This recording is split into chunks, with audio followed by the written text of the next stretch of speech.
pembaruan lagi di asal-usul virus corona yang mulai memasuki babak baru. Kali ini intelijen Amerika Serikat mengungkap beberapa peneliti di Institut Virologi Wuhan, China jatuh sakit dengan gejala yang konsisten mirip dengan COVID-19 dan beberapa gejala penyakit musiman biasa pada November 2019 dan harus dirawat di rumah sakit.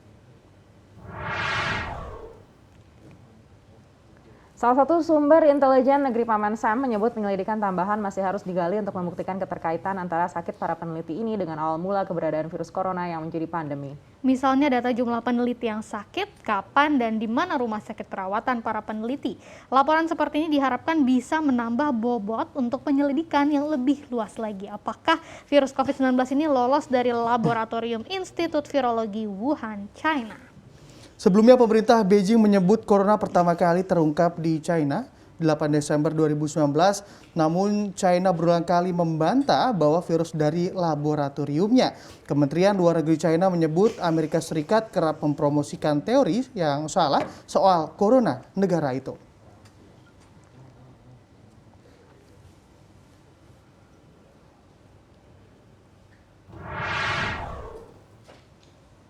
Ya, ini pasti jadi kabar yang tidak mengejutkan bagi para pecinta konspirasi ya. Yang jelas sampai sekarang itu masih dipercaya kalau virus corona ini berasal dari alam gitu. Artinya kontak hewan ke manusia. Tapi memang tidak menutup kemungkinan menurut intelijen Amerika, virus itu bisa juga dari hasil kebocoran yang tidak disengaja dari Institut Wuhan terkait dengan penelitian virus corona yang sedang dilakukan pada kelelawar. Jadi jangan sentimen juga gitu ya kalau ada yang menyebarkan berita-berita seperti konspirasi, karena memang faktanya seperti itu, masih ada kemungkinan demikian. Iya, tapi kalau bisa jangan juga sebelum ini hasilnya keluar, tapi sudah dilakukan pembantaian terhadap kelelawar. Saya sebagai ini keturunan Manado, saya sedih kalau lihat kelelawar dibantai begitu ya. Dan ahli ekologi penyakit Peter Daszak yang bekerja di tim WHO mengatakan masih belum ada bukti bahwa virus corona berasal dari laboratorium Wuhan, China. Para peneliti di sana disebut telah diuji dan tidak ada bukti yang ditemukan tentang antibodi COVID dan operasional di laboratorium itu berjalan dengan sangat baik. Tetapi penyelidikan WHO dengan cepat dikritik oleh Amerika, Inggris, dan juga pemerintah lain karena aksesnya yang terbatas ke data dan sampel yang lengkap dari laboratorium. Nah, kalau kayak gini memang jadi salah satu tantangan dalam mengembangkan kepastian laporan terbaru gitu dari intelijen Amerika adalah akses ke lab itu sendiri gitu ya. Jadi karena memang China juga menunda akses ke penyelidik internasional selama berbulan-bulan setelah wabah awal, dan China pun beralasan laboratorium telah dibersihkan sebelum analisis forensik dapat dilakukan dan juga penyelidik juga tidak diizinkan untuk melihat log data asli yang seharusnya menjadi sangat penting untuk memahami asal virus. Sebenarnya terlepas dari virusnya dari mana, sebaiknya juga kita lebih memikirkan hal yang lebih penting begitu ya, bagaimana cara mengatasi pandeminya sendiri. Betul, jangan sampai kebanyakan berdebat gitu kan dari mana-mana tapi nggak percaya bahwa virusnya tuh ada loh sebenarnya gitu kan. Yang penting ya tetap harus mematuhi protokol kesehatan, dan kita berharap jangan sampai ada virus-virus baru lagi ya, baik itu secara alami ataupun mutasi begitu ya. Kebocoran juga lebih serem lagi tuh ya kalau ada kebocoran virus baru lagi. Nah ya memang ini ya merupakan tantangan yang juga harus dialami oleh para peneliti gitu untuk memastikan harusnya seperti apa obat dan juga treatment yang harus diberikan begitu ya. Dan ini tidak kalah menantang juga mungkin untuk presiden kita, Presiden Joko Widodo, untuk menjabat 3 periode, karena ini masyarakat Indonesia katanya dilaporkan tidak mendukung Presiden Joko Widodo menjabat 3 periode lewat amandemen UUD 1945. Hasil survei dari Akar Rumput Strategic Consulting atau ARSC ini juga membeberkan bila masyarakat juga tak ingin di kemudian hari Jokowi menjadi wakil presiden.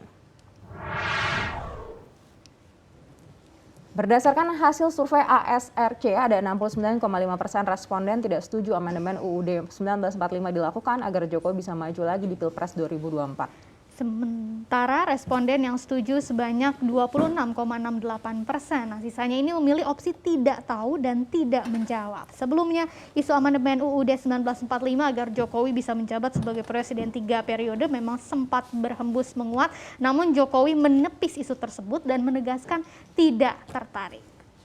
Kemudian 71,65% responden juga tidak setuju jika Jokowi maju kembali pada pemilihan presiden sebagai calon wakil presiden ketimbang terjun dalam politik praktis. Mayoritas responden dalam survei ARSC lebih setuju Jokowi memberikan dukungan kepada salah satu calon presiden untuk meneruskan programnya selama ini.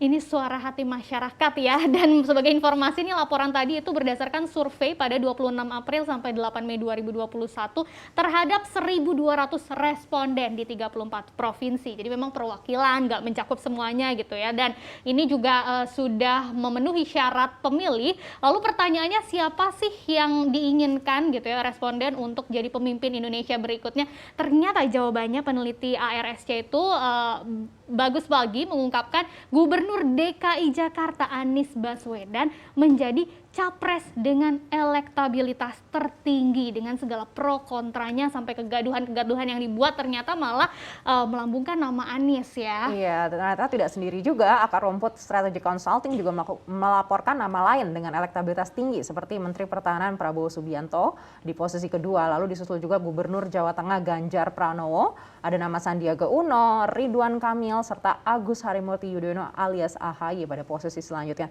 Ternyata konflik internal Partai Demokrat ini justru bikin nama AHY jadi populer begitu ya, seperti artis saja ya, ketika ada skandal ini justru semakin tinggi bayarannya begitu ya. Betul sekali Anda. Dan juga ketersediaan lapangan pekerjaan, akses dan fasilitas pendidikan, lalu juga ada mengatasi kesenjangan begitu dan pemberantasan korupsi dan jaminan kesehatan yang menjadi sorotan para responden untuk diselesaikan oleh para calon presiden di tahun 2024 nanti. Nah, ini memang harusnya tokoh yang sejak saat ini bisa nunjukin kemampuannya begitu ya dalam mengurusi permasalahan ini, bisa jadi kandidat unggulan terus ke depannya begitu. Nah, ini juga kalau kita lihat kandidat-kandidat juga sudah kelihatan begitu ya, dan juga sudah mulai bersafari begitu, sudah mulai terlihat. Kita harapkan memang rakyat Indonesia ini lebih melek lagi terhadap politik begitu, cuman sekedar lihat mukanya saja yang tampan atau ada hal-hal lainnya, tapi lebih melihat ke kinerjanya. Iya, harus bijak ya. Memang semuanya tadi kata Bram mulai muncul lagi. Tinggal kita melihatnya, mau lihat yang mana nih, yang bekerja nyata atau yang cuma janji-janji palsu aja. Janji-janji palsu seperti si dia ya.